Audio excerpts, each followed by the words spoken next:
Albert Belle is one of the greatest hitters in the history of Major League Baseball.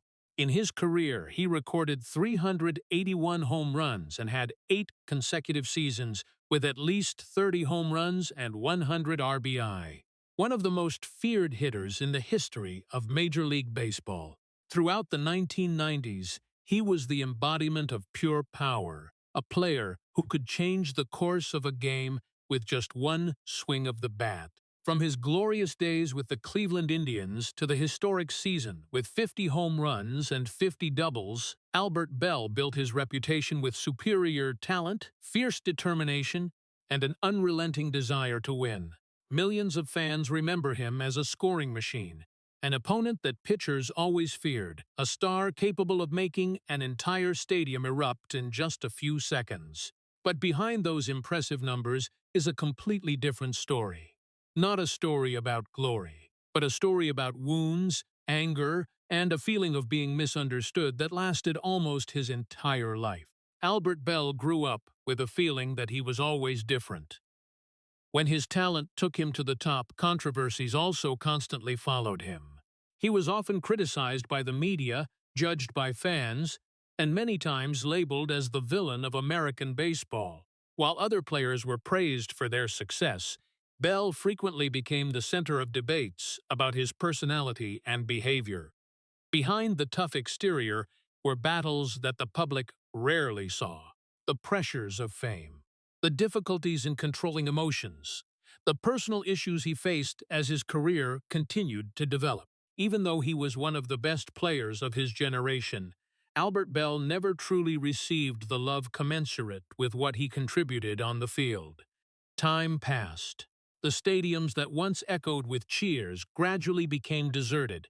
His career ended, the stage lights went out, and then serious health problems appeared, taking his life into another challenging chapter.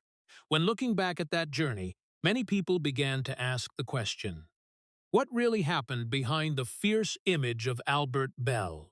Why did one of the best players of the 1990s become one of the loneliest figures baseball has ever witnessed? This is not just a story about home runs or records. This is a story about a man who spent most of his life searching for respect and understanding. And perhaps the most painful thing is that even though he stood in front of tens of thousands of spectators, even though he reached the peak that many people dream of, Albert Belle still carried the feeling that very few people truly understood who he was. To understand the man behind that legend, we must go back to where it all began. Before there were stadiums packed with fans, before there were multi-million-dollar contracts, before America knew the name Albert Belle, when he was just a boy in Louisiana trying to find his place in this world. Before continuing with the story, please hit subscribe and leave a comment if you believe that every legend deserves to be viewed through their entire life, not just through the controversies others remember.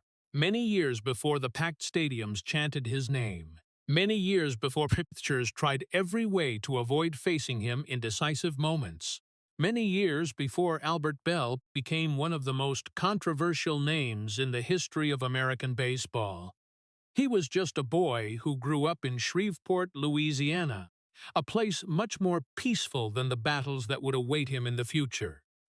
What makes Albert's story different is that he did not grow up in extreme poverty. There was no broken childhood caused by divorce. There were no nights sleeping on the street or missed meals. His family was relatively stable. His father was Albert Belle Sr., a respected sports coach in the local community. His mother was Carrie Belle, a strict but dedicated math teacher. They believed in education. They believed in discipline. They believed that their children had to work harder than others to succeed in a world that was not always fair. From a young age, Albert was taught that talent meant nothing without hard work. But sometimes the greatest expectations can also become an invisible burden. In that small house in Louisiana, Albert was not only expected to be a good child, he was expected to become excellent. And in many different ways, that boy achieved it. At school, Albert studied very well. His grades were always among the highest in the class.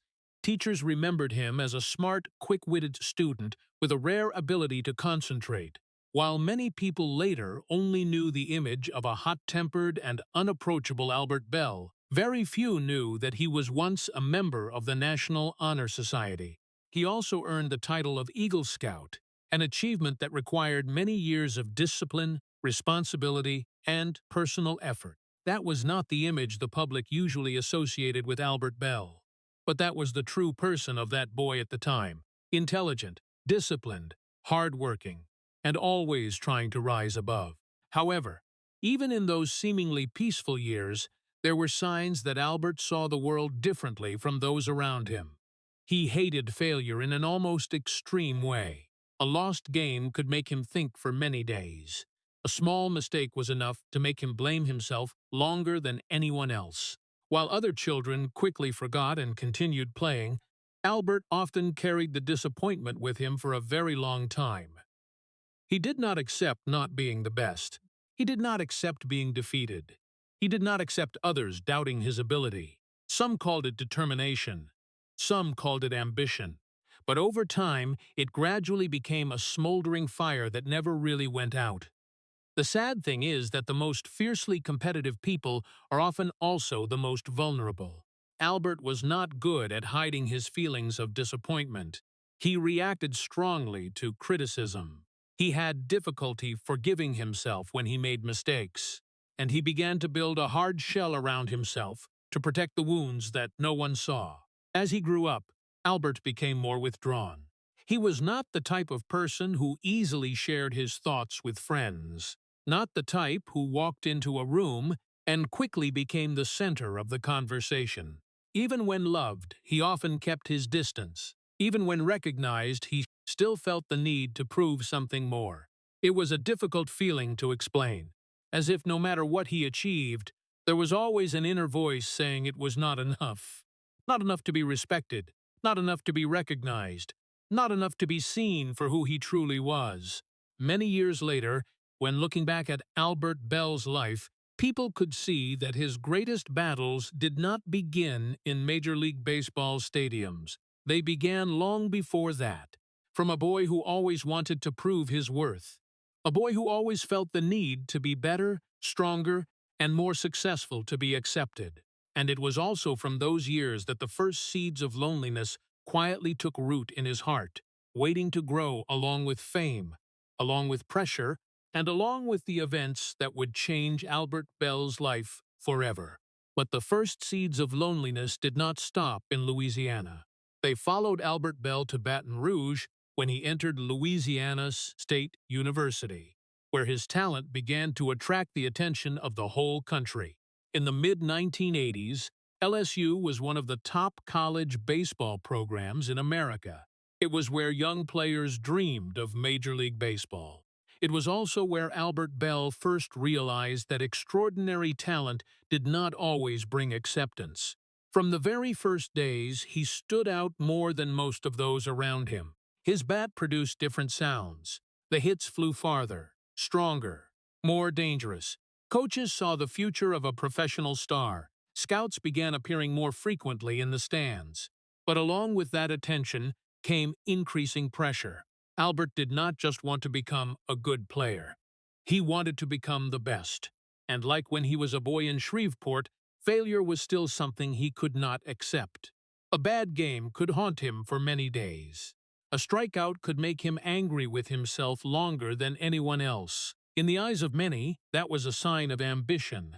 But over time, it also became the source of the first conflicts. Things became more complicated when Albert began to face what he considered unfair. In a fiercely competitive environment, mocking words, boos, and insults from the stands were not uncommon. But Albert reacted to them differently from many others. He did not ignore them. He did not laugh them off. He remembered them all. Every insult seemed to touch a very deep place inside him, a place where the feeling of having to prove himself to the whole world had existed for a very long time. One of the most memorable incidents during college happened when he became the target of racist remarks from opposing fans. For many other players, that might just be an ugly part of sports. But for Albert, It was an unacceptable insult. He reacted fiercely. The consequence was a suspension and prolonged controversies afterward. The media began to pay attention, and for the first time in his life, Albert Belle discovered something that would follow him for many decades to come. The public often saw the reaction, but very rarely cared about the cause. They saw the anger. They did not see the wound that created it. They saw the explosion. They did not see what ignited that fire. That was a bitter lesson for a young man just over 20 years old. The more famous he became, the more Albert felt the gap between his true self and the outside image growing larger. Those close to him knew he was intelligent, disciplined, and serious. They knew he spent hours perfecting his skills. They knew he hated failure because he always set too high standards for himself. But the public began to know a different image, a hot-tempered player, a person who had difficulty controlling his emotions, a person always ready to confront anyone. That reputation grew with each season. And the painful thing was that Albert seemed not to know how to stop it. Each time he felt insulted, he reacted more strongly. Each time he reacted more strongly, he was criticized more. A vicious cycle began to form. While his on-field achievements continued to rise, his off-field image grew increasingly complicated. Those who loved him saw a young man fighting to protect his self-respect. Those who criticized him saw a man who was quick-tempered and difficult to approach. Both images existed at the same time, and Albert Belle was trapped in the middle. As his final years at LSU passed, his talent was no longer a secret. MLB scouts believed they were looking at one of the most promising hitters in America. The future seemed wide open before him. But along with that talent came increasingly clear emotional cracks. The first confrontations, the first misunderstandings, the first feelings of being treated unfairly. All were quietly accumulating. No one knew that was only the beginning. Because when Albert Belle stepped into professional baseball, the lights would shine brighter. The pressure would be greater. The criticism would be more intense. And the battles he had to face would no longer take place only on the field. When Albert Belle left LSU to step into professional baseball, many believed the hardest part was behind him. He was one of the most sought-after talents in America. Scouts had seen rare power in every swing of his bat. Experienced coaches believed they were witnessing a player who could change the fate of a team. On paper, Albert's future seemed set. But reality was often crueler than people imagined. Professional baseball was not like college. It did not care how good you had once been. It did not care how much you had been praised. Every day was a new test. Every game was a reminder that there was always someone ready to replace you. For Albert, the first shock did not come from opponents. It came from the very environment he had spent his youth dreaming of entering.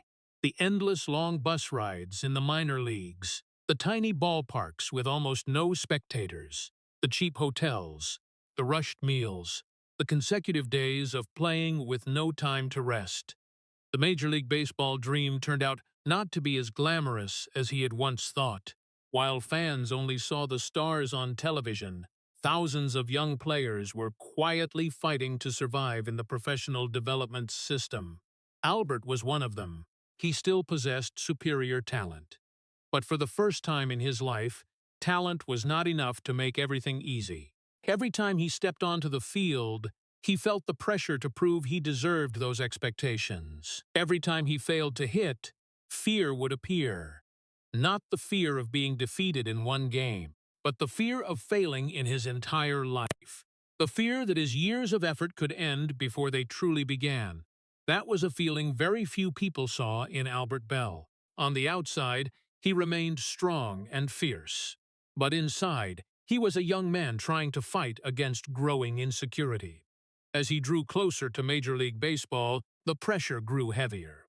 And then Albert began turning to alcohol. At first, it was just drinks to unwind after games. Then it became long nights to forget the pressure. Gradually, it became an escape from expectations. An escape from stress, an escape from the voice in his head constantly reminding him that he was not good enough. Those around him began to notice the changes. more erratic moods, more impulsive reactions, more uncontrolled decisions. While his career had not yet truly taken off, Albert was already facing another battle more dangerous than any pitcher, the battle with himself.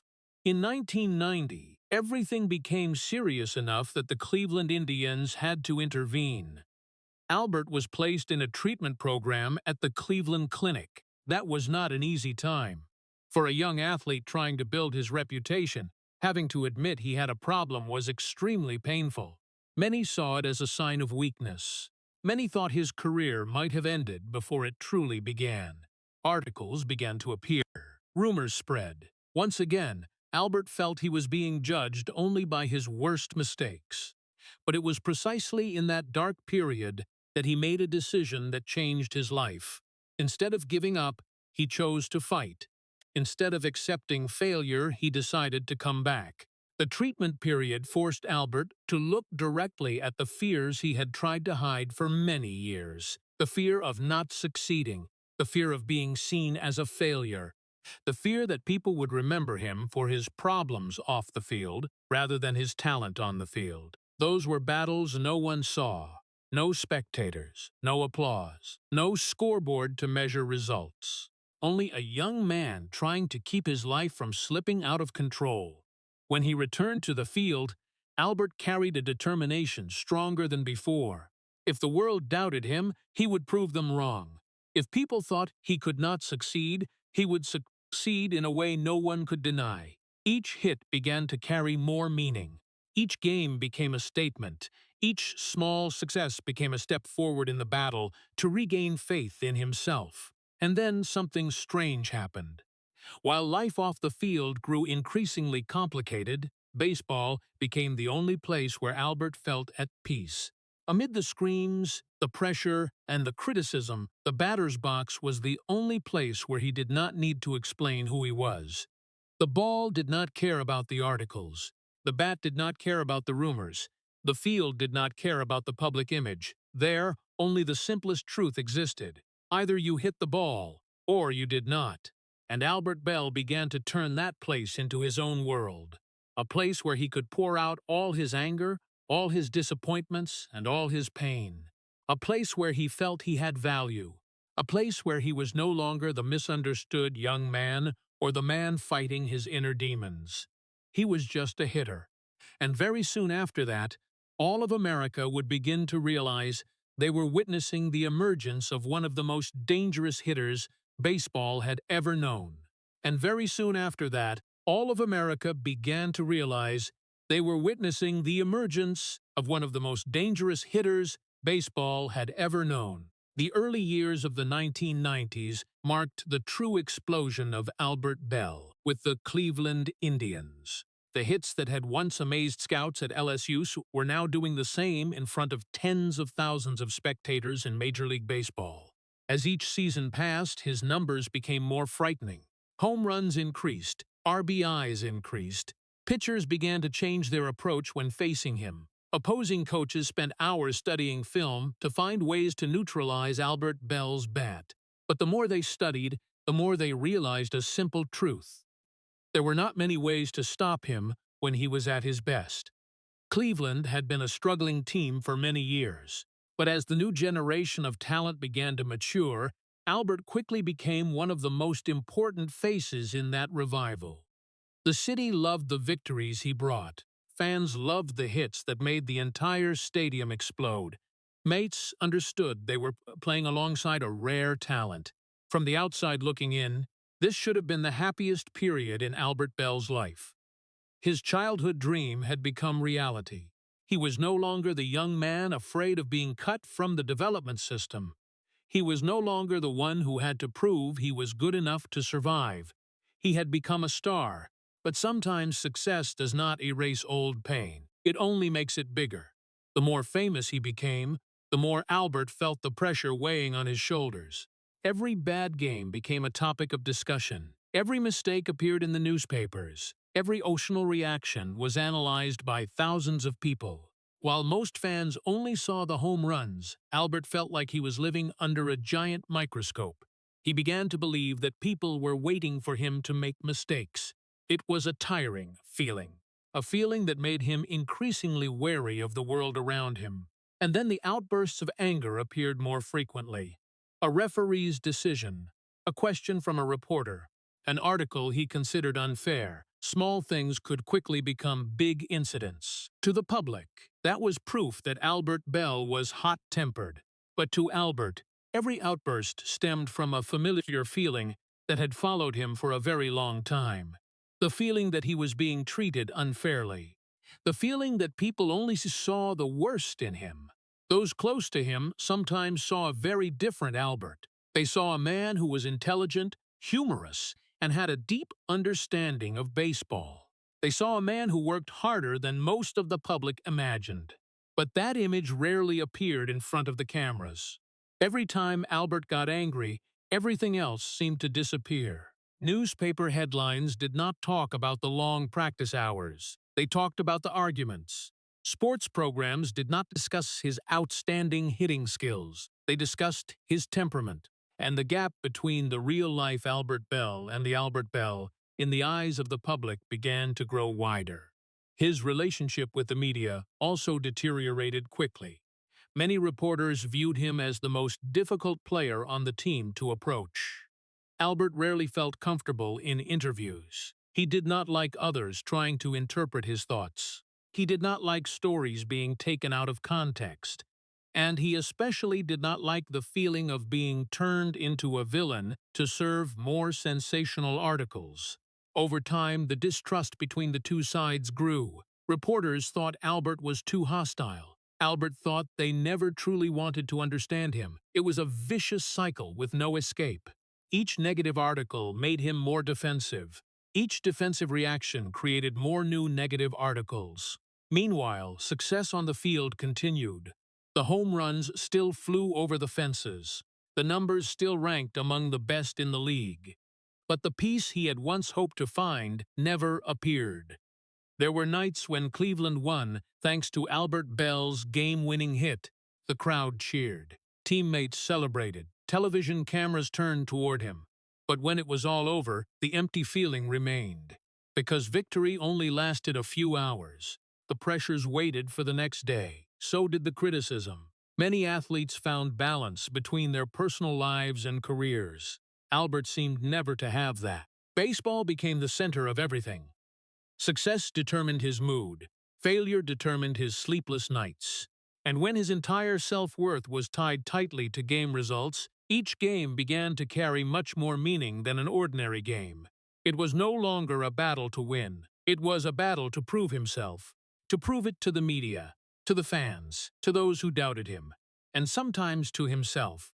The painful thing was that during the period when Albert Belle became one of Cleveland's biggest stars, he was also gradually becoming a prisoner of his own fame.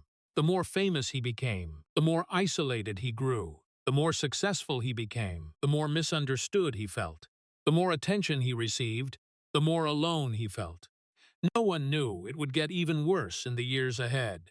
Because as Albert Belle's talent continued to take him to new heights, America was also preparing to deliver a judgment that would follow him for the rest of his career. Because when Albert Belle's talent continued to take him to new heights, America was also preparing to issue a verdict that would follow him for the rest of his career. There is something very strange that happens in professional sports. Sometimes fans do not just love an athlete because of their achievements. They love the stories they believe about that person. And conversely, when the public has decided they do not like someone, every mistake that person makes will be exaggerated many times over. For Albert Belle, the years in the middle of the 1990s were the period when he gradually realized he was falling into that situation. On the baseball field, he was one of the best players in Major League Baseball. But off the field, his image was becoming increasingly negative in the eyes of the public. Each season that passed, more controversies appeared, more negative stories, more confrontations. And gradually, the name Albert Belle began to be associated with words that no athlete wants to hear. Hot-tempered, unapproachable, arrogant, dangerous. There were incidents that were truly his fault. There were times when Albert overreacted. There were times when he let his emotions control his actions. But what pained him was not being criticized after those mistakes.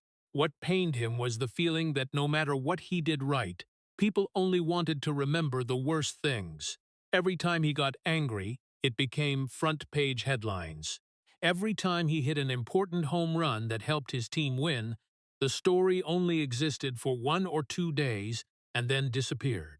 The more successful he became, the more Albert felt his image was being controlled by people who had never truly known who he was. His relationship with reporters continued to worsen. Many sports journalists saw him as the ideal target for controversial articles. They knew that just mentioning Albert Belle would get readers' attention. They knew that every statement he made could create a strong reaction, and Albert knew that too. He entered every interview with caution. He answered briefly. He avoided sharing emotions. He suspected the motives of the person across from him. That only made the situation worse. Reporters thought he was hostile. Albert thought they were trying to make him look bad. Both sides stopped listening to each other. And when trust disappeared, every conversation became a confrontation. Not only the media, a portion of the fans also began to turn their backs on him. There were boos from the stands. There were taunts aimed at his personal life. There were people who deliberately provoked him just to see how Albert would react. For many athletes, that is something to accept when becoming famous. But Albert never learned how to ignore it. He remembered everything. He felt every insult as if it had just happened. And the more he felt attacked, the more intensely he reacted. One of the most tragic things in Albert Belle's story is that his reactions continuously confirmed the image the public had built about him. People believed he was hot-tempered. Then they provoked him. When he got angry, they saw it as proof that they were right. That vicious cycle repeated for many years. And each time, the distance between Albert and the rest of the world grew a little larger. Meanwhile, his achievements still ranked among the best in the league. There were seasons when he was among the most dangerous hitters in America. There were games where he almost single-handedly changed the outcome. There were periods when the Cleveland Indians benefited from the power of Albert Belle's bat more than any team could expect. But those things seemed not enough to change the story being told about him. That was what made Albert feel the most bitter. He did not ask people to like him. He did not expect everyone to agree with him. But he wanted to be judged fairly. He wanted people to look at what he accomplished instead of only focusing on the worst moments. And day by day, he increasingly felt that would never happen. There were nights after games, when the stadium was empty and the lights were off, Albert still sat alone in the locker room. Not because of failure, not because he played poorly, but because of the feeling of exhaustion. Exhaustion from having to explain himself. Exhaustion from having to fight the stories others told about him. Exhaustion from the feeling that no one really wanted to listen. Those close to him said that Albert was not always like the image that appeared in the newspapers. He could be kind, he could be generous, he could care about others in very quiet ways, but those stories rarely appeared in print. They were not as appealing as the controversies. They did not generate views. They did not make the public debate. So they were gradually forgotten, while the image of the angry man remained.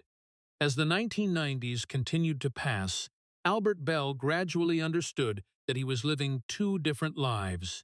One life on the baseball field, where he was one of the best players in the world, and one life in the eyes of the public, where he was increasingly seen as the villain of American baseball. The most painful thing was that the gap between those two people grew so large that even Albert himself did not know how to bridge it. He had fame, he had money, he had numbers that most players could only dream of. But he still lacked what he had always sought since he was a boy in Louisiana: recognition, respect, and the feeling of being seen for who he truly was. No one knew that that disappointment was quietly accumulating day by day, and then it would become part of a much greater tragedy waiting ahead. when Albert Belle stepped into the highest but also the loneliest years of his entire career. And then it would become part of a much greater tragedy waiting ahead, when Albert Belle stepped into the highest but also the loneliest years of his entire career. The most painful thing about success is that sometimes it brings you everything you ever wanted, except the one thing you need most. That is exactly what happened to Albert Belle. In the second half of the 1990s, he was no longer a rising star. He had become one of the most feared players on the planet. Pitchers studied him. Coaches built strategies around him. Stadiums were packed with fans every time the Cleveland Indians played. His numbers ranked among the best in Major League Baseball year after year. But amid all the admiration for that talent, Albert increasingly felt he did not belong anywhere. He did not fully belong to the media. He did not fully belong to the fans. Sometimes he did not even feel he belonged to the baseball world he had devoted his entire life to pursuing. It was a very difficult feeling to describe, a feeling that could exist even when tens of thousands of people were cheering your name. The teammates around Albert all understood that he was one of the most important players on the team. They respected his talent. They knew he was willing to do anything to win. But respect does not always mean closeness. Albert was not someone who opened up easily. He rarely shared his deepest thoughts. He did not like letting others see his vulnerability. For many years, he had learned to solve every problem by himself, and the more famous he became, the stronger that habit grew. There were players who built a large circle of friends around themselves. There were stars who liked to appear at events, television shows, and big parties. Albert Belle was not that kind of person. He kept his private life behind closed doors. He stayed away from crowded places when not necessary. He did not seek attention off the field. Sometimes he even avoided opportunities that could help improve his public image. Many people looked at that closed-off nature and thought he was arrogant. But those who understood him better saw something else. They saw a man who no longer believed that explaining himself could change the way the world perceived him. And that is one of the saddest forms of loneliness. When you stop trying to be understood because you believe no one will listen. The suspicion toward the media increasingly took root in Albert's mind. Every interview made him wary. Every question made him wonder if it would be distorted. Every new article made him prepare for another disappointment. Over time, that suspicion did not stop at the press. It began to spread to those around him. He became more reserved in his relationships, more cautious in trusting others. And when a person spends too much time protecting themselves, they often unintentionally build more walls separating them from the rest of the world. That is what was happening to Albert Belle.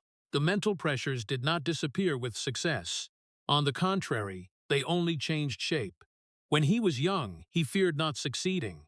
When he became a star, he feared losing what he had achieved. When he became one of the best hitters in the league, he feared that people would only remember the controversies instead of the achievements. There are fears that do not appear on the stat sheets, do not appear in sports programs. No one sees them when the player steps onto the field, but they still exist. And in many ways, they are even more dangerous than physical injuries. There were nights when Albert lay awake long after the game had ended. Not because of failure, not because of physical pain, but because of the feeling of emptiness that he could not explain. A team could win. He could hit a home run. The press could praise his performance for one day. But the next morning, that void was still there, because what Albert was truly seeking had never been just victories. He wanted respect.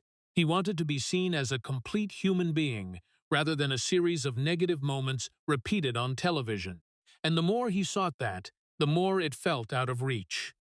What makes this story painful is that Albert was living in the most successful period of his life. These should have been the happiest years. He was rich, famous, respected on the baseball field. But inside, he was still the boy in Louisiana who always felt the need to prove his worth.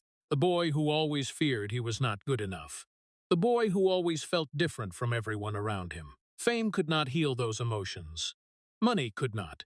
Home runs could not. They only silenced them for a moment before they returned even stronger. And then Albert Belle began to step into the phase where his career would reach unprecedented heights. Historic numbers were waiting ahead. Seasons that would astonish all of America were waiting ahead. But at the same time, he was also getting closer to a painful truth that very few people realized. That sometimes the loneliest person in a stadium is not the one sitting alone in the stands, but the one standing in the middle of the field, seen by tens of thousands of people, but not feeling like anyone truly understands him. And then the 1995 season began. No one knew that they were about to witness the greatest months in Albert Belle's entire career. No one knew that one of the most outstanding offensive performances in baseball history was about to be written.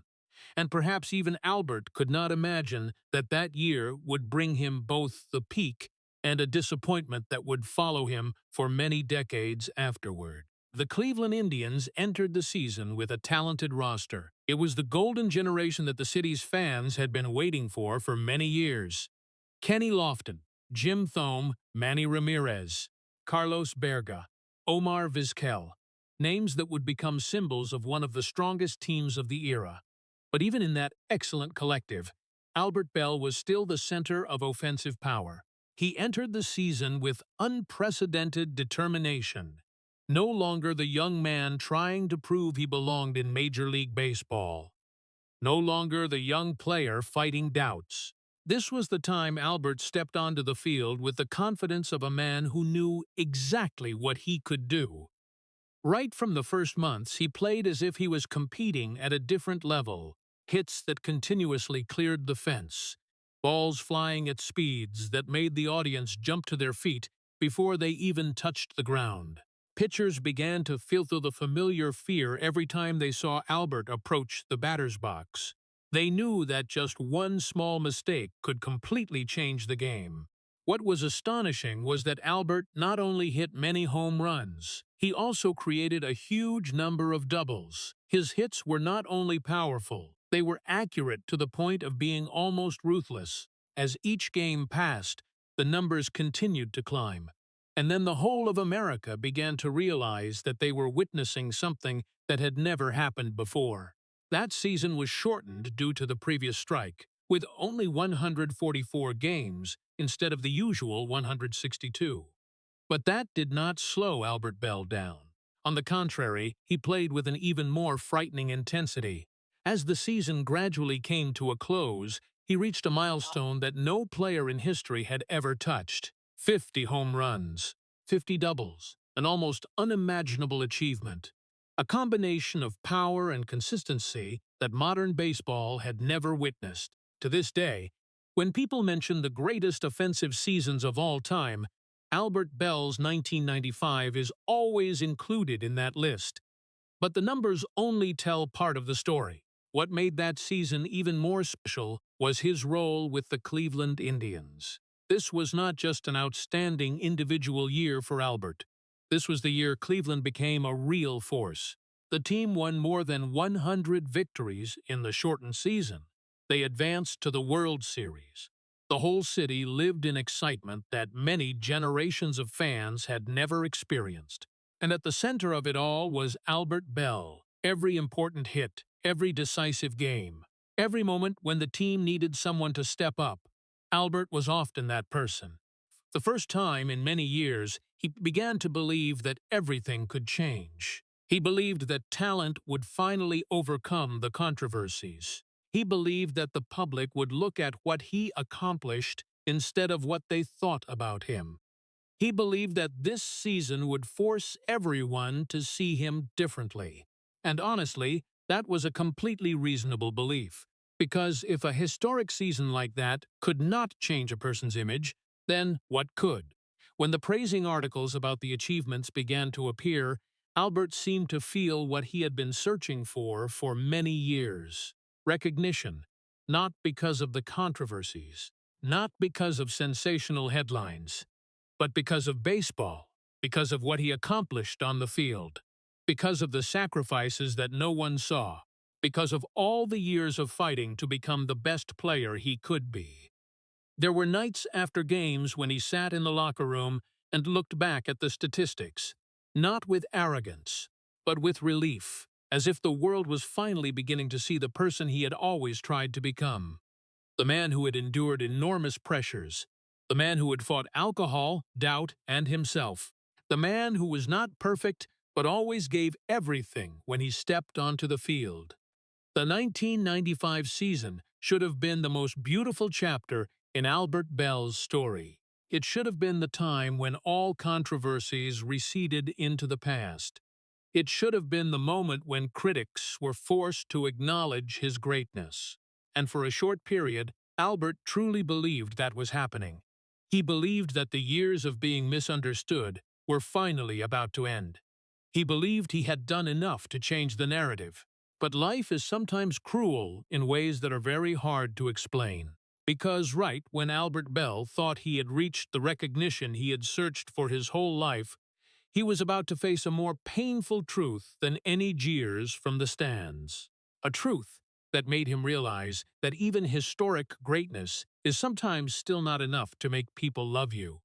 Because right when Albert Belle thought he had reached the recognition he had searched for his whole life, he was about to face a more painful truth than any jeers from the stands. A truth that made him realize that even historic greatness is sometimes still not enough to make people love you. The American League MVP race of 1995 should have been a simple formality. At least that was what many people believed at the time. Albert Belle had just completed one of the greatest offensive seasons in baseball history. He led the league in many important categories. He was the main engine behind a Cleveland Indians team that dominated nearly the entire season. He had just become the first player in history to achieve 50 home runs and 50 doubles in the same season. That achievement was not only excellent, it was almost unimaginable. In the eyes of many Cleveland fans, the question was not whether Albert would win MVP or not. The only question was by how large a margin he would win. But then the results were announced, and everything did not go as Albert expected. The MVP title went to Mo Vaughn of the Boston Red Sox. Immediately, controversy exploded across America. Analysts divided into different camps. Some defended the result. Others argued that Albert Belle had just been robbed of one of the most deserving titles in modern history. For the public, it was just a sports debate. But for Albert, it was like a new cut on old wounds that had never healed. For many years, he had tried to prove that he was not just the negative headlines. He had tried to prove that his talent deserved to be recognized independently of his personality. He had tried to prove that achievements on the field were what mattered most. And now, right after the greatest season of his life, he again felt like he was still being judged for things outside of baseball. Many people began to ask the question that Albert had asked himself for many years. If a season like 1995 was still not enough, then what would be enough? If making history could not change the way people saw him, then what could change it anymore? That was a question with no answer, and that very silence made everything more painful, because deep down, Albert began to see something he had tried to deny for a very long time. Maybe the problem was not in what he did. Maybe the story of Albert Belle had already been written in the public's eyes from many years before. Maybe no matter how many home runs he hit, how many RBIs he drove in, or how many games he helped the team win, many people would still only see the image they had decided to believe. Meanwhile, Albert observed how the media treated other superstars. Players with strong personalities but still described as emotional heroes. Players who made mistakes but were forgiven more easily. Players who received the benefits of public affection. And the more he looked, the more he felt he was living in a different world. A world where every action of his was scrutinized more closely. A world where negative moments were always remembered longer than extraordinary successes. Maybe that feeling was not entirely fair. Maybe part of it came from years of accumulated hurt. But for Albert, that feeling was real. It was present every time he opened a newspaper, every time he watched a sports program, every time he read comments about himself. What pained him was not the failure in the MVP race. Great athletes understand that titles sometimes depend on the voters' opinions. What pained him was what that failure symbolized. It was like a reminder that the respect he had always sought was still very far away. He could dominate on the baseball field. He could make the best pitchers in the league tremble. He could do things no one had ever done in history. But he still did not feel he was seen in the way he wanted. That was a pain that was very hard to explain to those who had never experienced it. From the outside looking in, Albert had everything: money, fame, success. But inside, he was still the boy who had always felt he had to prove his worth. And every time he thought he had finally done enough, life gave a new reason to make him doubt that. The bitterness began to accumulate. Not the kind of bitterness that explodes in one moment and then disappears, but the kind that quietly grows over time, little by little, year after year, after each negative article, after each controversy, after each time he felt misunderstood. Albert did not talk much about it. He was not the type who liked to sit down and share his deepest hurts. But those close to him noticed the change. He became more closed off, more skeptical, less trusting. The walls he had built around himself for many years continued to grow higher. And the sad thing was that they were built not only to block outside critics, they also blocked those who wanted to get close to him. By the end of that season, Albert Belle was still one of the best players in the world. That did not change, but his belief in the possibility of being loved was gradually disappearing. He began to think that maybe he would never become the kind of star the public loved. Maybe he would always be judged by his worst moments. Maybe he would always be someone others admired for his talent, but kept distance from the real person. And that was a painful thought, because no one spends their whole life trying to become the best, just to realize that what they were really searching for had never been victory. What they were really searching for was acceptance. And Albert Belle was beginning to understand that that might be the only battle he did not know how to win. And Albert Belle was beginning to understand that might be the only battle he did not know how to win. After the 1995 season, he continued to do what he had always done best: hitting the ball, scoring runs, making pitchers afraid. The numbers did not decline at all. If anything changed, it was that Albert became even more dangerous in the batter's box. In 1996, he continued to hit 48 home runs, along with 148 RBIs. In 1997, he had 30 home runs, despite facing many difficulties. In 1998, he came back with 49 home runs and 152 RBIs. In an era full of outstanding offensive stars, Albert still stood in the elite group. But the more successful he was, the more he realized that achievements and peace were two completely different things. Then the winter of 1996 brought another turning point in his career. The Chicago White Sox gave Albert Belle a $55 million contract for 5 years. At that time, this was one of the largest contracts in baseball history. In the eyes of the public, it was a moment of triumph. A man who had once fought against pressure, against criticism, and against his own mistakes now became one of the highest-paid athletes in America. Newspapers talked about the money. Television programs talked about the wealth. People looked at the numbers and assumed that Albert Belle finally had it all. But very few wondered whether the man behind that contract was truly happy or not. When he arrived in Chicago, Albert did not just bring his baseball bat. He brought with him the wounds accumulated over many years. He brought skepticism toward the media. He brought the feeling of being misunderstood, and he brought the fatigue of a man who had fought for too long to be recognized. The enormous salary did not reduce the pressure. On the contrary, it increased the pressure in new ways. Now, every time Albert stepped onto the field, he was not just a star. He was the highest-paid player, or among the highest-paid in the league. Every missed hit became a topic of discussion. Every slump was exaggerated. Every disappointing game appeared in the headlines. Fans expected perfection. The media expected big stories. And Albert again felt like he was living under spotlights that never turned off. What was remarkable was that he continued to play at a very high level. In a White Sox uniform, Albert did not disappear as many had predicted. He continued to hit home runs at an astonishing rate. He continued to be among the most dangerous hitters in the league. His hits still carried the power that made the stands erupt.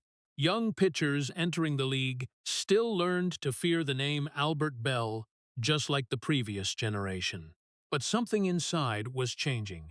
The mental fatigue became more and more evident. Many years of continuously facing public opinion had left its mark. Each new controversy no longer made him as angry as before. They left him exhausted. Each negative article no longer immediately triggered a fierce reaction. They only reinforced the belief that every effort to change his image was futile. There are people who fight the world for a few months. There are people who fight for a few years. Albert Belle had done that for nearly his entire career. And by the end of the 1990s, the mental cost of that battle began to show clearly. His private life also became more and more reclusive. If Albert had previously shared little, now he almost disappeared from public activities outside the baseball field. He avoided the spotlight when not necessary, avoided long interviews, avoided places where he could become the focus of new stories. That was not the life of a man enjoying fame. That was the life of a man trying to find quiet in a world too noisy around him. The painful thing was that money could not help much with that battle. $55 million could buy nicer houses, more expensive cars, longer trips, but it could not heal the feeling of being misunderstood. It could not erase the years filled with disappointment. It could not make Albert trust others more easily. And it certainly could not bring the feeling of being loved that he had been searching for so long. From the outside looking in, Albert Belle's life seemed like the perfect American dream. A boy from Louisiana who became a sports superstar and earned tens of millions of dollars. But inside that story existed a different reality. A man who became richer and richer but did not feel lighter. A man who became more and more famous but lived more withdrawn. A man who achieved everything society said would bring happiness but still carried voids that could not be filled. And while the world continued to look at the numbers on his contract, another threat was quietly emerging. It did not come from the press. It did not come from the fans. It did not come from opponents. For the first time in many years, the most dangerous enemy of Albert Belle did not stand outside the baseball field. It was right inside his body. And while the world continued to look at the numbers on his contract, another threat was quietly emerging. It did not come from the press. It did not come from the fans. It did not come from opponents. For the first time in many years, the most dangerous enemy of Albert Belle did not stand outside the baseball field. It was right inside his body. At first, it was just small pains, pains that most professional athletes learn to live with. After thousands of twists, tens of thousands of swings, and countless hours playing at high intensity, soreness was almost inevitable. Albert had gotten used to stepping onto the field in less than perfect condition. He had played when tired. He had played when his body ached. He had played when mentally exhausted.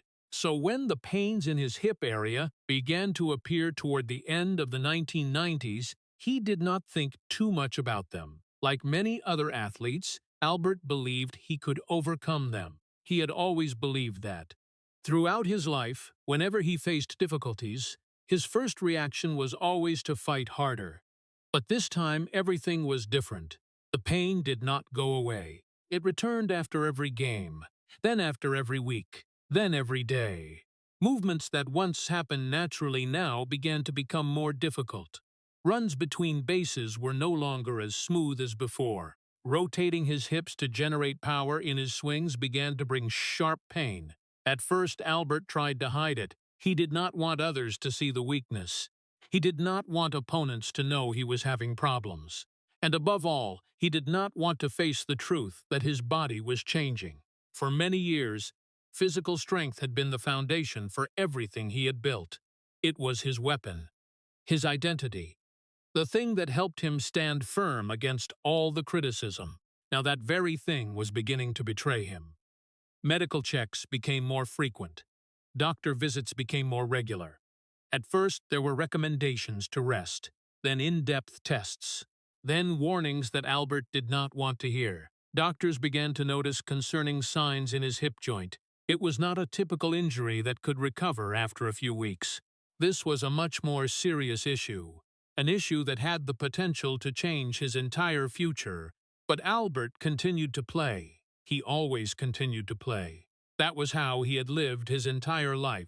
When doubted, he played. When criticized, he played. When he felt lonely, he played. Baseball was the only place where he felt he truly had value, so giving up had never been an easy choice. In 1999, despite the increasingly severe pain, Albert still had an excellent season with 37 home runs and 117 RBI.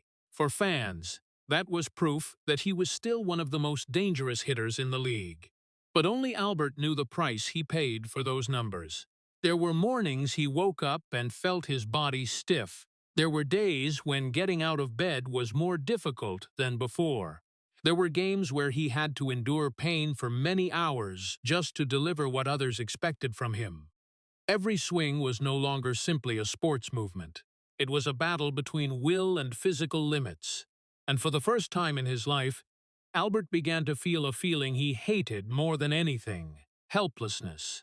In the past, if someone doubted him, he could prove them wrong with talent. If someone insulted him, he could react or respond with achievements. If he faced difficulties, he could work harder. But he could not argue with his own body. He could not defeat time with anger. He could not force his damaged joints to work like when he was young. That was the first battle in his life where willpower was no longer strong enough to determine the outcome. And that terrified Albert. Not the fear of losing money, not the fear of losing fame, but the fear of losing the only thing that had defined his life. From when he was a boy in Louisiana, baseball had always been the center of everything. It helped him escape the feeling of being lost. It helped him overcome the years of being misunderstood. It gave him purpose when everything else became chaotic. Baseball was not just a career. It was where he found his self-worth.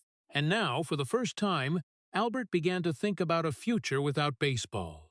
A future he did not want to imagine.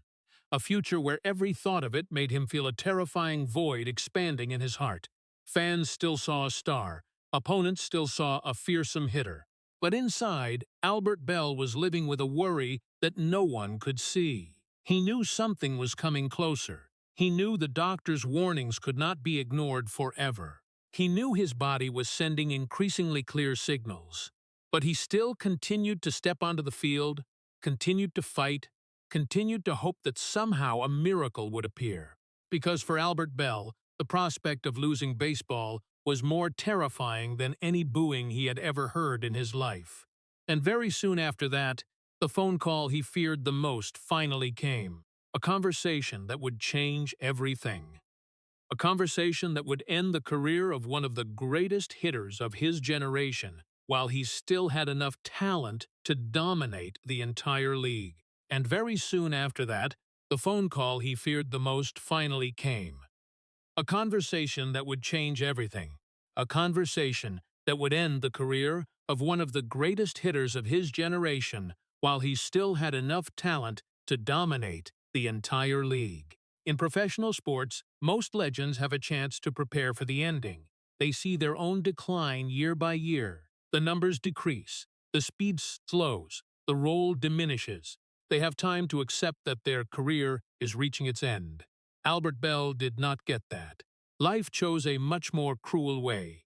After a series of in-depth examinations, the doctors gave a conclusion he did not want to hear.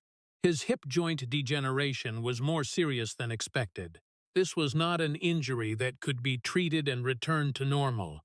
This was a progressive condition, a condition that would continue to worsen over time, a condition that made a professional playing future almost impossible. In that moment, everything seemed to stop. Albert had faced many opponents in his life, He had been attacked in the press. He had been booed in the stands. He had fought the demons inside himself.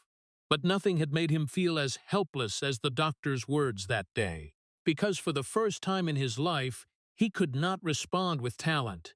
He could not respond with willpower.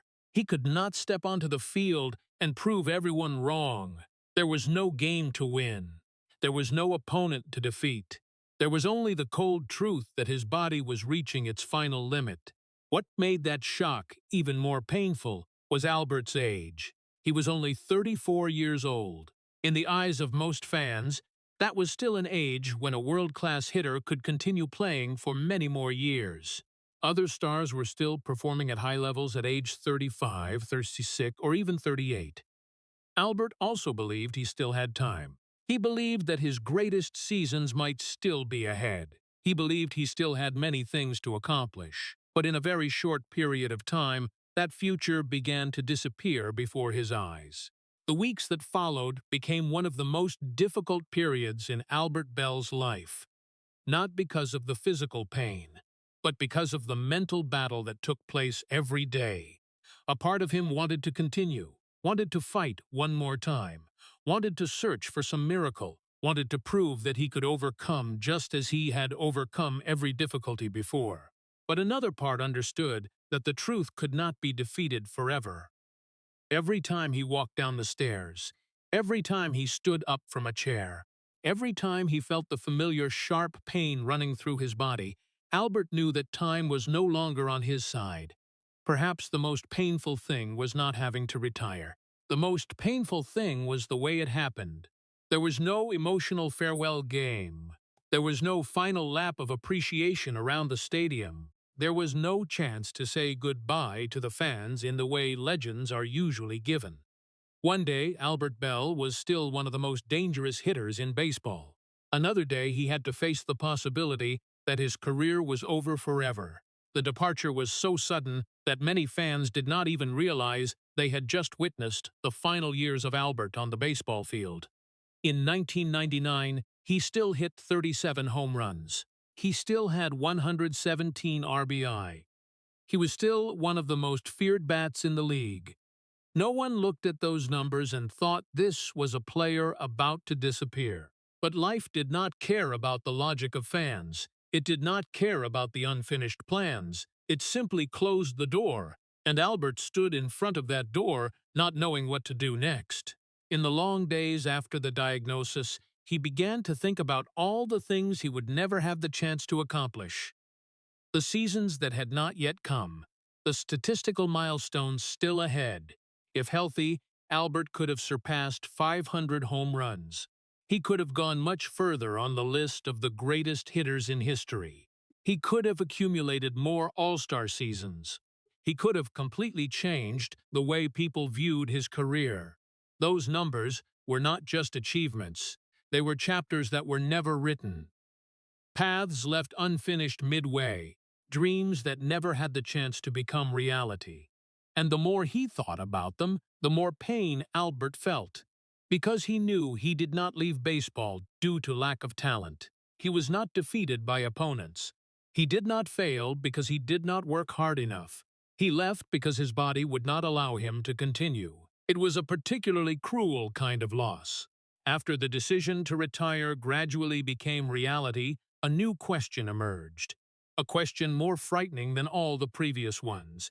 If he was no longer a baseball player, who would Albert Belle be? For many decades, everything in his life revolved around this sport. The victories, the defeats, the controversies, the sacrifices, the relationships, the dreams, all were tied to baseball. Now that center disappeared, and the void left behind made him feel lost. There were mornings Albert woke up with no training schedule, no flight to another city, no game waiting ahead, no cheers, no pressure to win. What many people thought was freedom instead made him feel disoriented. Because when a person spends his entire life pursuing a single goal, losing that goal can feel like losing himself. For the public, Albert Belle had retired. Just like that, a line in the news, a brief announcement, a chapter closed. But for Albert, it was the day the world he had known for more than 30 years officially collapsed. And what he could not know at that time was that the years after baseball were sometimes even lonelier than everything he had experienced while playing. And what he could not know at that time was that the years after baseball were sometimes even lonelier than everything he had experienced while playing. In professional sports, people often talk a lot about the moment an athlete retires. The final speeches, the tears on the field, the long rounds of applause. But very few talk about the days after that. The days with no more cheers, no more schedule, no clear goal to wake up for every morning. That was where Albert Belle began the next chapter of his life. A chapter that very few followed. A chapter that almost no one mentioned. After leaving baseball, Albert almost disappeared from public life. There were no frequent appearances on sports television. No commentator role like many other former stars. No trips across the country to sign autographs for fans. No continuous honor ceremonies in front of the cameras. While many former players still kept part of their lives tied to MLB, Albert seemed to choose a completely different path. He stepped back, moved further away, then almost vanished from the public eye. For some people, that was an understandable choice. Albert had never truly loved the spotlight outside the baseball field. He had never been comfortable sharing his personal life with the public. But for those who understood his story, that silence carried more meaning than that. It was like a man who had grown too tired after many years of fighting. Tired of having to explain who he was. Tired of having to fight against the images others created about him. Tired of trying to earn the respect he felt he should have had long ago. And so Albert Belle lived the following years in almost complete silence. While baseball continued to change year by year, he stood outside it all. New stars emerged, new records were set, new generations of fans grew up, new names became idols. Time continued to move forward just as it always did, and Albert gradually became a more distant memory in the public mind. That was a reality not easy to accept for any athlete. In their prime, they were seen everywhere. On television, in newspapers, on billboards, their names appeared in every discussion. But then time passed. A new generation appeared. And those who were once the center of the sports world were gradually pushed into the past. That also happened to Albert Belle. Fans who had watched him play still clearly remembered the fearsome power in every hit. They remembered the historic 1995 season. They remembered the games where he almost single-handedly changed the outcome. But younger fans began to know other names. For them, Albert was no longer the present. He became part of history, part of old footage, part of debates about the past. And perhaps the most painful thing was that the process happened very quietly. There was no specific day when Albert realized he had been left behind. It happened little by little, 1 year, then 2 years, then 5 years, then 10 years. The baseball world continued to turn, while he grew further from its center. In those years, Albert had a lot of time to think, perhaps more than any other period in his life. No more packed schedule, no more pressure to play every day. No more constant flights from one city to another. Only him and the memories. And memories can be a very uncomfortable companion. They took him back to the glorious victories. But they also took him back to the disappointments that had never truly disappeared. The controversies, the outbursts of anger, the negative articles, the 1995 MVP race, the missed opportunities, the misunderstandings that lasted for many years. There were questions that never completely left him. Could things have been different? Could he have controlled his emotions better? Would the media have treated him differently if he had behaved differently? Would the public have viewed him differently if he had been more open? Those were questions no one could answer. But they still existed. Because when the stadium lights went out, what remained was not the statistical numbers. What remained were the things a person carried in their heart. The sad thing was that while time helped some wounds heal, it also made Albert realize how many things he had lost. Not just his career, not just the seasons that never happened, but also the feeling of belonging somewhere. For many years, whether happy or sad, successful or disappointed, he always had baseball. He always had a clear goal, always had a reason to keep moving forward. After retirement, that void was never truly filled. And as the years passed in silence, Albert Belle began to face another truth that was even harder.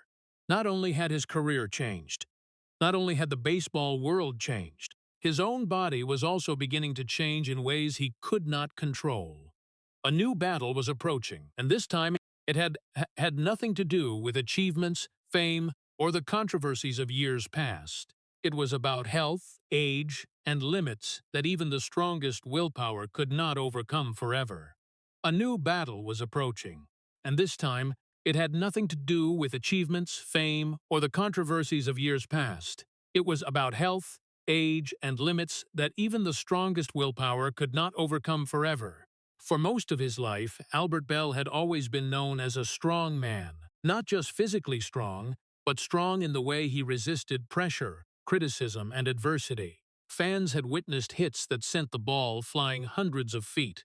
Pitchers had seen the determination in his eyes before every at-bat, and even those who did not love Albert had to admit that he possessed a rare willpower. But then age began to appear in a way no one could stop. The years after retirement not only brought silence, they also brought quiet changes in his body. The initial signs were not too obvious. Pains that lasted longer than before, movements that were no longer as fluid as during his playing days, mornings that required more time for the body to adapt. Like millions of others entering middle age, Albert began to realize that his body was no longer the absolute ally it once was. But then more concerning information emerged. In the years after leaving the field, many public reports stated that Albert Belle faced serious health problems related to the nervous system, especially information about progressive neurological conditions that made many who had followed him feel worried. For the public, it was just a short newsline that appeared in the press and was quickly replaced by new stories. But for Albert, it was a reality he had to face every day. The most painful thing about illness is not always the pain itself. Sometimes the most painful thing is having to accept things you never thought you would lose. For many years, Albert had believed that as long as he had enough determination, he could overcome anything. That was how he had lived since he was a boy in Louisiana. That was how he fought to become a star. That was how he overcame the years of criticism. But illness did not work by those rules. It did not care how strong you were. It did not care what you had achieved. It simply appeared quietly and forced you to adapt to a new reality. For a person who had spent his entire life controlling everything with willpower, this was an extremely difficult lesson. Albert had once been able to decide the outcome with one swing of the bat. He had once been able to change an entire game in just a few seconds. Now he had to learn to accept new limits, that there were things his body could no longer do as before. Accept that energy was not endless. Accept that time was finally winning the battle that no one could win forever. It was a journey full of humility, a journey that forced him to see life in a different way. Perhaps for the first time in many years, Albert had enough quiet to look back at his entire life from a new perspective. No longer the perspective of a player trying to prove something. No longer the perspective of a star fighting public opinion. No longer the perspective of a man who always felt he had to react to the world. Instead, it was the perspective of a man who was growing older. A man who understood that many of the battles that had once consumed his energy no longer mattered as much as before. Perhaps during those years, Albert began to think differently about the controversies that had haunted him. The negative articles, the confrontations with reporters, the outbursts of anger, the missed awards, the debates that lasted for years. All of them had once felt like giant mountains that could not be overcome. But as time passed, they began to shrink, not because they had never caused pain, but because Albert gradually realized that life was always bigger than any newspaper headline. The things that had once kept him up at night no longer carried the same weight as before. That did not mean all the wounds had disappeared. Some scars were still there. Some memories still made him regret. But age sometimes brings a gift that youth does not have. That is the ability to see what is truly important and Albert began to evaluate success in a different way. When he was young, success was home runs, it was awards, it was statistics, it was proving he was better than others. But when he entered his 60s, those definitions no longer felt the same. Success now could simply be a day of stable health, a peaceful morning, a conversation with loved ones, a beautiful memory that was still preserved, an opportunity to look back on the journey with gratitude instead of anger. The irony was that Albert Belle may have spent most of his life chasing respect from the outside world, but it was those later years of silence that helped him understand that a person's value does not lie entirely in how others perceive him. It lies in how they have lived, how they have fought, what they have overcome. And even though there were still many things left unfinished, even though there were many regrets, Albert began to look back on his journey with a serenity that the young man of the past had never possessed. Because when health changed and time gradually narrowed, a different question began to emerge. No longer the question of what he had lost, but the question of what would remain. And that very question would lead Albert Belle to the final truth about his life and career. A truth that perhaps the whole world had doubted for many years, but only now was he ready to speak. And that very question would lead Albert Belle to the final truth about his life and career.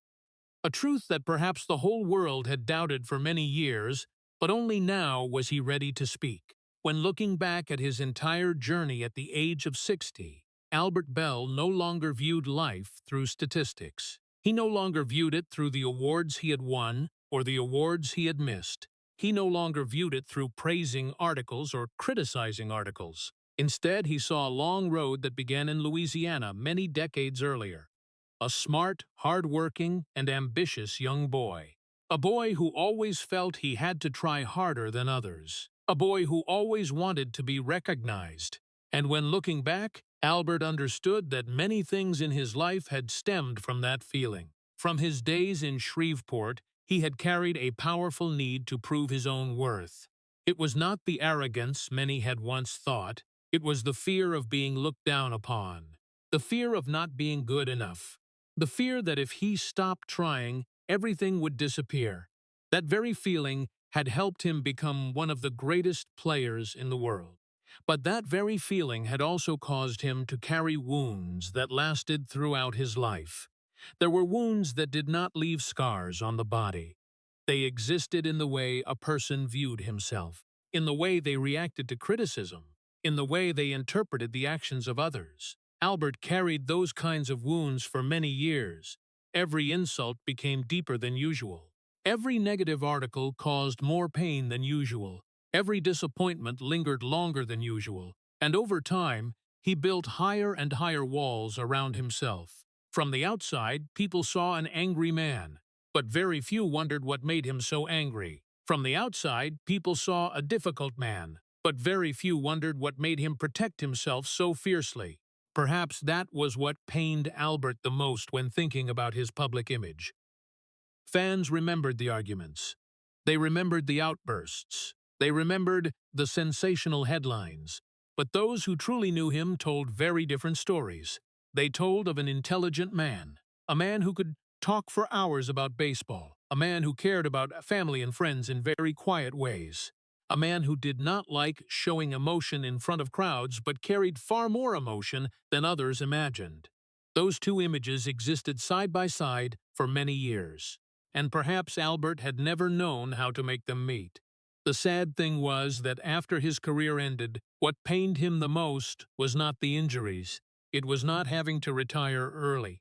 It was not the millions of dollars not earned or the awards not won. What pained him the most was the feeling that he had never truly been understood. There were people who lost but were still loved. There were people who did not reach the peak but were still remembered with warmth. Albert had achieved almost everything a player could dream of. But sometimes he still felt like he stood outside the door of the recognition he had always sought. And that was a sadness that was very difficult to describe, because people can endure many things. They can endure pain, endure failure, endure loss, But the feeling of being misunderstood for too long can become a burden no less than anything else. However, if we only look at the wounds, we will miss the most important part of Albert Belle's story. Because despite everything, he was still one of the greatest hitters in baseball history. Not because the media said so, not because the fans said so, but because the numbers said so, because the pitchers who faced him said so, because those who truly understood baseball said so. Albert Belle did not just hit the ball well. He defined fear for pitchers throughout an era. He was the first player to achieve 50 home runs and 50 doubles in the same season. He recorded 381 home runs, even though his career was significantly shortened. He had seasons that many players could only dream of. If his body had not betrayed him at the age of 34, baseball history might have been written very differently. But perhaps Albert's greatest legacy did not lie in those numbers. Perhaps his greatest legacy lay in his story. A story that reminds us that people are more complex than what appears in the newspapers. That sometimes the person criticized the most is also the person carrying the most wounds. That anger is sometimes only the outer layer of pain, and that success does not always bring peace. When looking back at Albert Belle's life, what is worth learning is not only his talent, it is also the lesson about empathy. We are often very quick to judge others. We see one moment and turn it into their entire person. We see the mistake and forget what they have been through. We see the reaction, but do not see the wound behind that reaction. Albert's story reminds us that every person is fighting battles that others do not see. It is also a lesson about self-respect. Throughout his life, Albert refused to surrender. He refused to accept that others had the right to determine his value. Sometimes that caused him to make mistakes. Sometimes it caused him to react too strongly. But it was also the source of motivation that helped him overcome adversities that many people could not overcome. And finally, this story is a lesson about loneliness. Because not all loneliness comes from being alone. There are people who are lonely amid tens of thousands of cheers. There are people who are lonely right at the peak of success. There are people who spend their entire lives wanting to be seen, but still feel that no one truly understands them. Perhaps that was exactly what all of us had doubted about Albert Belle for many years. That behind the man considered the angriest in baseball was a person far more sensitive than the public had ever known.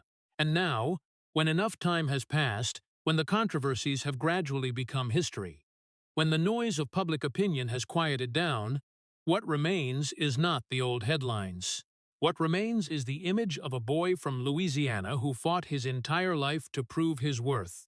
A man who was not perfect. A man who carried many wounds, but also a man who had never stopped fighting. And perhaps in the end, that is the most memorable truth about Albert Belle. Albert Belle's story leaves a very special feeling of sadness, because this is not the tragedy of a man who failed, but the tragedy of a man who succeeded to an extraordinary degree, but still could not find the peace he craved. When looking back at the journey from the smart boy in Shreveport, Louisiana, with excellent academic achievements, the Eagle Scout title, and a stable family, to the man who became one of the most fearsome hitters in MLB history, we realize that the deepest wounds in his life did not come from poverty or family misfortune, but from the feeling of having to constantly prove his own worth. What makes viewers feel the most heartache is that even though Albert Belle had achieved what very few players in history could, the historic 1995 season with 50 home runs and 50 doubles, hundreds of RBIs, many years dominating the league and contracts worth tens of millions of dollars, he still carried the feeling of being misunderstood. In this story, we see a very American paradox. A person who achieved the American dream almost perfectly, but still had to live with loneliness. The confrontations with the media, the painful failure in the 1995 MVP race, the years labeled as the villain, and then having to retire at the age of 34 because of degenerative hip disease, while still talented enough to dominate MLB, all created a life that was both admirable and heartbreaking. The biggest lesson for the American people is that success cannot replace empathy. We are often very quick to judge people based on moments of anger or mistakes that appear in the media, while forgetting to look deeper into the pressures and wounds they are carrying. Albert Bell reminds us that behind every prickly person there may be a soul that has fought for too long. And sometimes, the most precious thing is not to be admired, but to be truly understood for who they really are. If Albert Bell's story has touched your emotions, please hit subscribe to the channel and leave a heart under the video as a sign of respect for the man who fought his entire life to be understood but never stopped getting back up after wounds and adversities. Thank you for accompanying us to the end of this emotional journey, and we will see you again in the next video with another sports legend story, where behind the spotlight there are always truths that the world has never truly fully understood.